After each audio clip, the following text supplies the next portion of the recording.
para sa mga client na may mga insurance dyan, kung gaano ka-importante ang insurance, guys. Ito ay change collateral. At cover siya, na-recover yung unit niya ng insurance. Okay? Yung client ko kasi is naapektuhan ng bagyong Karina last time. And na total loss, na total wreck yung kanyang unit. Release na yung bago niyang unit. So let's go! Malaman natin kung paano process later.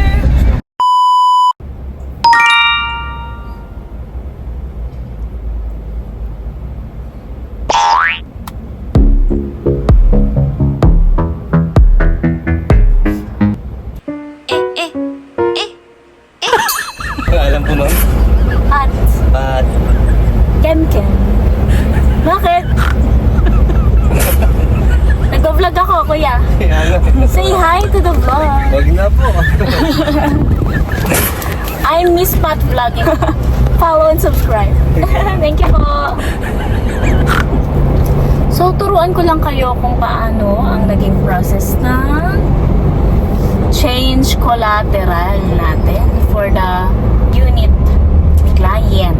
Okay, client ay nag-request sa kanyang bank, which is yung Toyota Financial Services, yung na-approve na bangko before or in-house niya. Nag-request siya doon ng payoff. Yes. Kung sa payoff quotation, no? So, sabihin natin payoff quotation. And binigyan siya ng SOA, no? And kung magkano na lang yung magiging payoff amount ng client.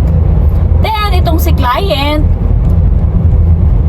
nag-proceed for claim sa insurance natin dahil yung kanyang unit ay nabaha noong bagyong Karina.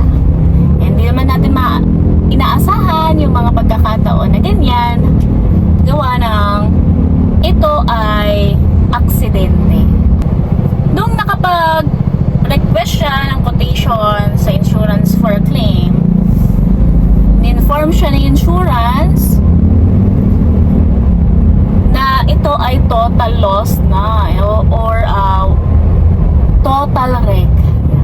And si client nag-proceed for the requirements para makapag-claim siya since ito ay pasok sa kanyang premium. And nabigyan siya ng quotation magkano ang premium amount niya, yun ang babayaran ng insurance sa Toyota Financial Services. Okay? Si client ay may cash out pa pero tuloy-tuloy lang yung kanyang monthly payment since ito nga ay change collateral lang.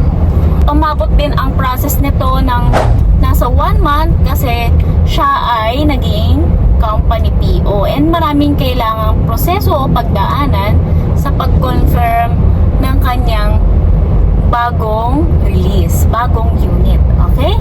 Hindi ganun kadali, guys.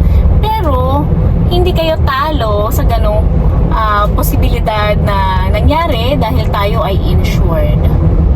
So, kung ako sa inyo, guys, mas magandang i-claim natin sa insurance natin, lalo na kung naapektuhan kayo ng acts of God or yung unit kahit simple and gas-gas, participation fee lang yung babayaran po ninyo for that.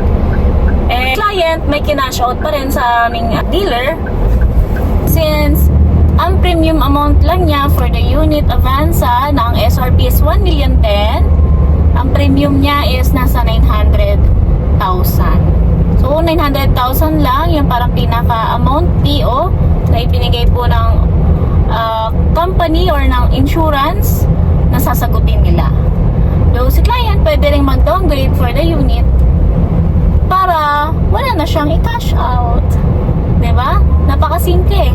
Pero, ang laking tulong, laking bagay po talaga ng insurance po sa atin. Makikita ninyo, may release na ang bagong unit ng client ko. Avanza pa rin po kinuha niya. And, I would like to say congratulations sa client ko na ito dahil finally, Marilis na ang bago mong sasakyan, yung kapalit po ninyong unit.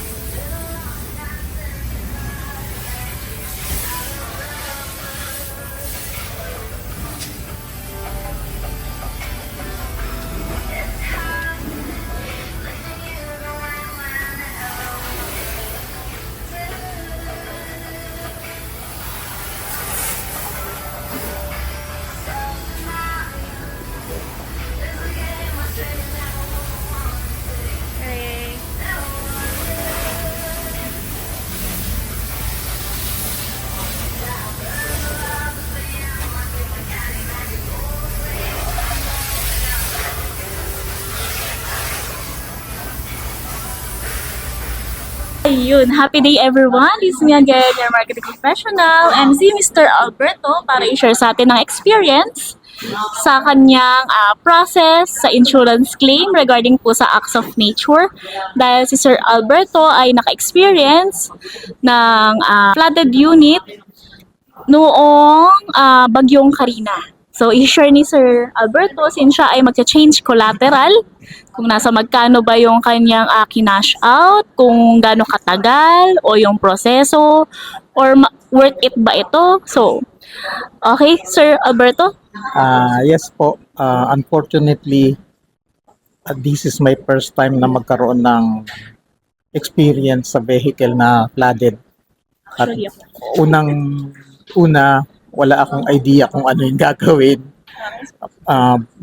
Buti na lang nagkaroon, hindi lang ako yung nag-iisang na flooded na unit doon sa area ng aking parking. So, from that, sa pagtatanong-tanong, una kong ginawa is kumuha ng barangay report para dun sa flooded na vehicle.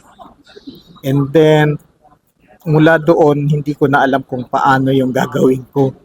So, I coordinated with Miss Pat kung ano na yung mangyayari sa aking vehicle. Then, we coordinated also sa coordinator ng insurance dito rin sa Toyota Pasig para yung vehicle ay maitowing from that garage papunta doon sa kanilang yard. yes, dito sa kasa. It takes mga halos 1 week din bago na towing. Habang tinotowing yon, marami akong tanong. Hindi ko alam kung paano gawin. Kaya punta sa insurance para magkaroon ng idea, nagtanong, ganon. Unti-unti, natututo. From insurance, kailangan mo rin makipag-coordinate sa Toyota Financing dahil yung unit ko ay hulugan, hindi pa bayad. Bago pa lang siyang unit. Yes. First PMS pa lang yung nararanasan ng unit ko. Anyway, si Oo. Sir ay Toyota Financing and Oo. for Grab sana yung unit niya. Oo. Kaya ang naging arrangement na sa insurance ay change collateral, papalitan yung unit, may offer na certain amount yung assessment value para dun sa sasakyan. Okay. Tapos after that, maproseso mahaba, pero kailangan lang talagang hintayin, may mga pirma-pirma doon nagkakaroon ng pagtatagal. Opo. Gano'ng katagal ba, sir? Umabot tayo ng 1 month, no? Lahat mula nung mangyari yung aksidente, umabot na ng 3 months na rin ngayon. Nasa 3 months na. Bago Kasi ngayon, finally, may i-release na yung unit. Yung report no? Almost Oo. 3 months ba? Yung Pero report, yung pinaka-process natin sa PO, 1 month, no? ganun, 1 halos 1 month. Yung sa PO, 1 month. Kasi maraming proseso from insurance, Toyota Financial. sa Toyota Financing, tapos dito sa dealer. Yung pinakahuli is yung dito sa dealer na. How about doon sa monthly payment mo, sir? Yung monthly payment ko ay continuous lang kahit na hindi ko na nagagamit yung aking vehicle, kahit na yun ay considered Na-flooded. na flooded at considered total loss na dire-diretso pa rin yung hulog. Yun din ang advice In-assure. ng In-assure Yun din- naman nila, no? Oo, yun Na din ang mapapalitan. advice ng Toyota Financing na ito continue ko lang yung hulog para hindi maaka-apekto sa aking Okay, status then, financially. Ganon. Yun. Thank you so much for sharing your experience, Sir Alberto, no? Grabe yun. Madugo pala, 3 months. Joke lang. Oo. Hindi. Pero sa PO kasi, 1 month na lang siya. Almost 1 month lang siya. Kaya lang, syempre, yung mga turnover sa iba-ibang part. For example, sa mga departments ng Toyota Financial, department ng policy hanggang sa ma-approve yung claim ni Sir dahil naging flooded yung unit niya.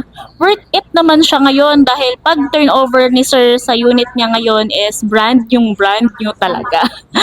Oo. So kahit na mag-continuous yung hulog niya, hindi naman siya magba-back to zero eh. I mean back to zero na buong 60 months niya nang hulugan yung unit niya. Pero continue lang. Kailan nga sir ni-release yung unang unit mo? Nasa April 2nd week yata. Kung April. Then, hindi ko matandaan yung exact. dire-diretso lang siya Oo. hanggang sa matapos yung 60 months. Oo. So, at least yung mga viewers natin nagkaroon ng idea about sa importance ng insurance. Oo. Kasi sobrang importante Oo, talaga. napaka-importante na yung vehicle ninyo kahit luma, Insured. kailangan pa rin ng insurance. Oo, ganun. Thank you for that information, Salamat Sir po. Alberto. Bilisan natin unit mo. Dahil dyan, meron kang Miss Pot Vlog Coffee Mom. Uy, thank you very much. Thank you po. Salamat po. Salamat. Congratulations po. Bye. Thank you.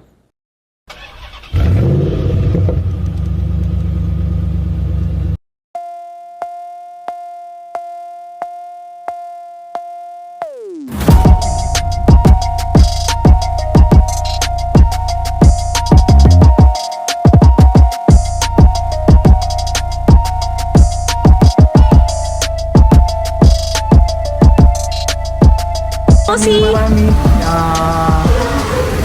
salamat sa lahat ng assistant ni Ma'am Pat mula sa pagsisimula ng problema hanggang ngayon na ilabas yung bagong unit.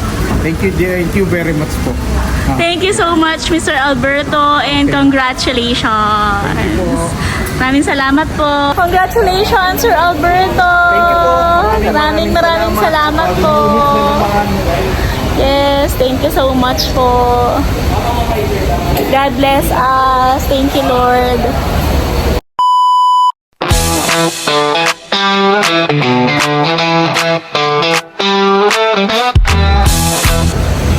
Hello, thank you very much sa bagong second unit.